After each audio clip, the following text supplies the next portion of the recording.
Yo, what is going on YouTube? Like I said before, we are doing back-to-back episode reviews of this series, and we are here with the 6th episode of the series. We have Amour Fou. Pretty eventful one. This is pretty fucking crazy. I don't know if you guys are ready for this. Obviously, you guys have watched the episode if you're watching the reviews alongside me. So, yeah, let's get straight into it.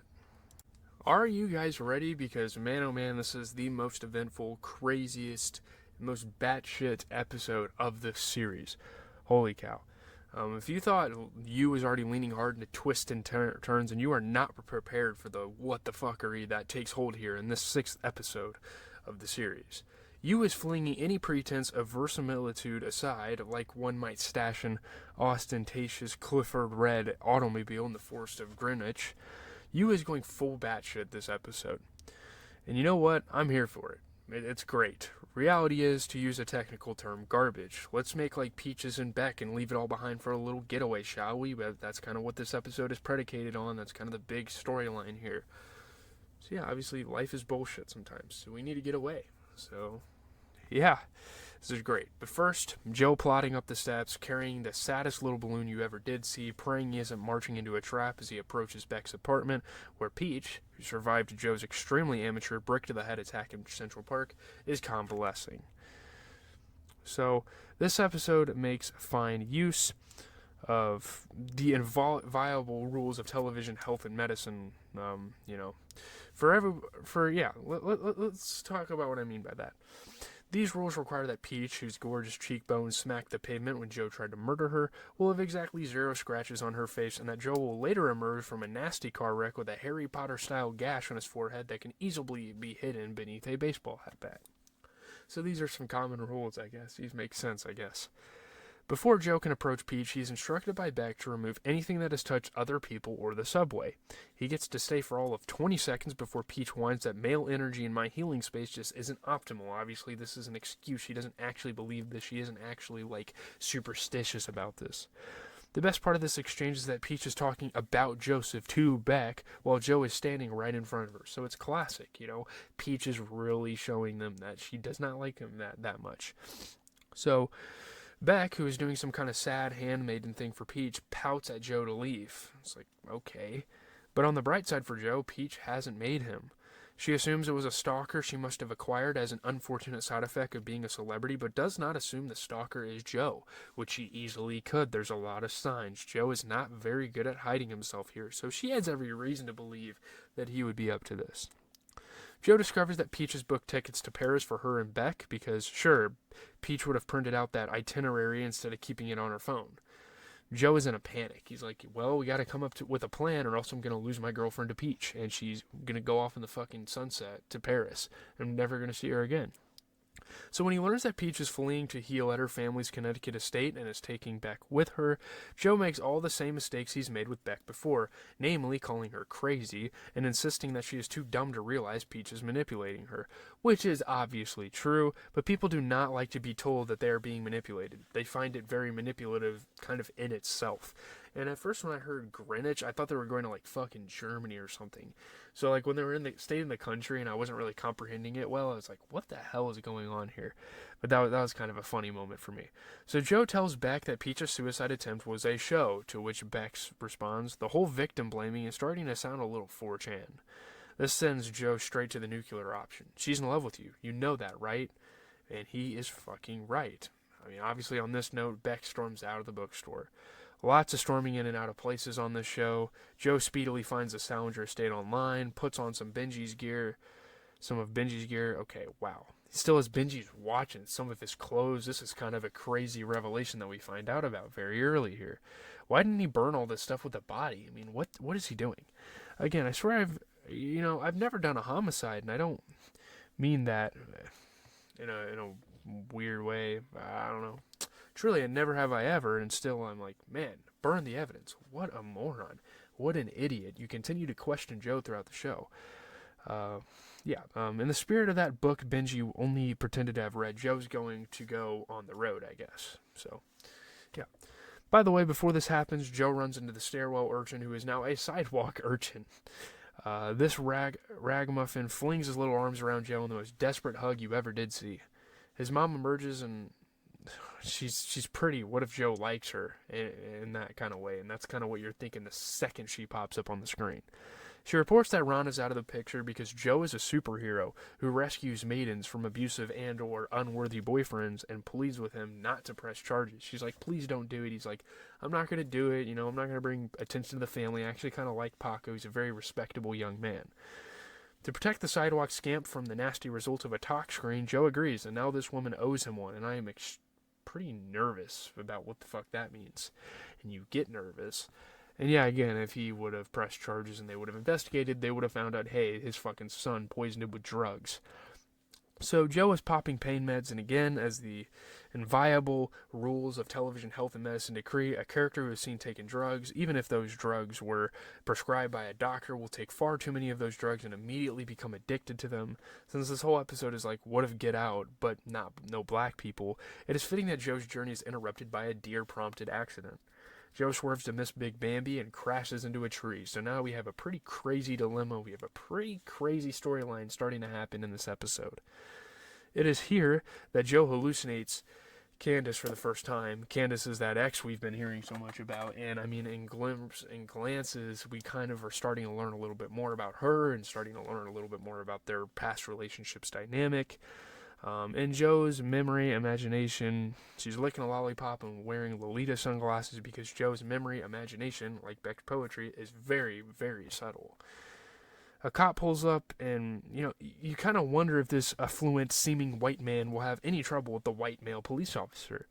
Joe is quite smug about his ability to get out of the situation relatively unscathed, giving the cop the douchiest prep school name he can think of on the spot. Spencer Hewitt, and promising to take him out on his yacht sometime. Like, what the fuck is that? The cop runs his plates anyway, but by this point, Joe has scampered off to the Salinger estate. He's breaking and entering and bleeding from like 5 different parts of his face. So he is a fucking mess. Like, it's not looking very good on paper for him right now. So Peach has made an astonishing recovery and is doing her smother you with rich girl charm thing, which Beck is alternately repulsed and thrilled by. I love her reaction to Peach's suggestion that they go to the mall. You haven't shopped retail since the Steve Madden incident freshman year. While they're out on a shopping spree, Joe passes out while trying to stitch his forehead closed with a needle and thread from a sewing kit. Pretty productive day all around from him. He pretty much does nothing but lays in their house until he hears them come home. Plot convenience. They come home and there's a little bit of a situation here where Joe is watching Peach watching Beck take a bath. So it's like a fucking food chain of creeps here. It's kind of funny, really.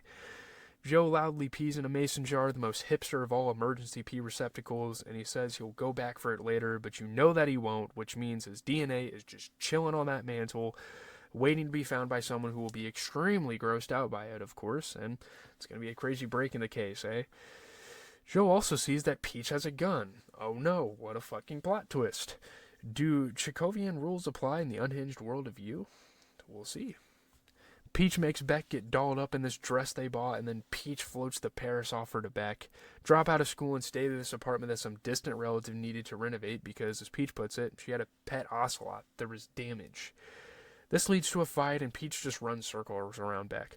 I hate to see you conforming to a system that is designed to crush individuality, while Beck is, I guess, completely forgetting that her most recent academic effort is one that earned her glowing praise from Blith and job opportunities from her professor.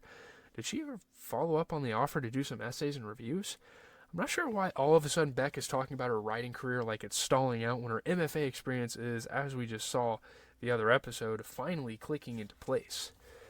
But enough about plot and character continuity. There's a hot guy with drugs. New character, we have Raj on the scene.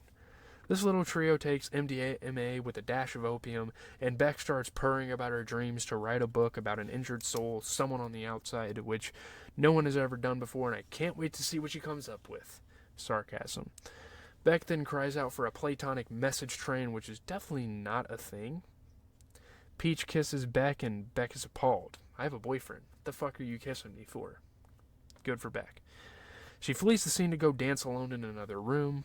Joe's heart flutters so hard his ribcage shatters. Peach is like, okay, fuck it, and goes at it with Raj.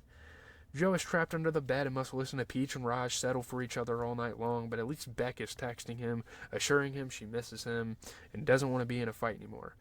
Also, great job for Raj for his delivery of, oh god, that's interesting. There's some funny fucking moments here. I think they did a great job with this episode. So, by the harsh light of the morning, Beck announces she's leaving early. She accuses Peach of trying to make out with her, accurate, and Peach is all, don't make your desperate, unending need for attention about me, I guess, and then says Joe is trash, of course, because if you want to ditch Peach for someone else, she's just going to hate you for who you're ditching it with. Beck is already out at the door, and as Peach yells at her, go slum it with the proletariat, I think is what she said. I wonder how she is going to pay for this exorbitant Uber back to the city. Holy fuck, they're far away.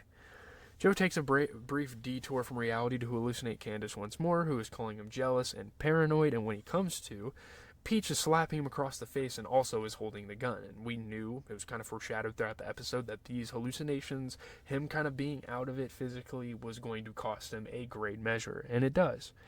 Though she's fuzzy on some of the details, Peach is all the highlights right. Joe stole her book and her laptop, he attacked her in the park, and he's trying to get her out of the way. So she knows exactly what the fuck he's doing. Joe fesses up but points out this means he has her stash with naked photos of Beck that my associate Paco, fucking hilarious, can release to all the world at a moment's notice.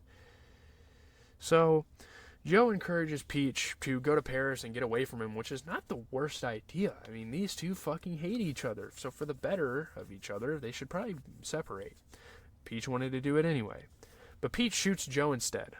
There's a struggle, a gunshot, and then Peach gets a voiceover, which is super interesting and something we haven't seen in the series yet. Because Joe killed her and made it look like a suicide. There was a bit of a up in the air thing. I think we all kind of assumed what was happening there, but yeah. And he wrote her a fake suicide note.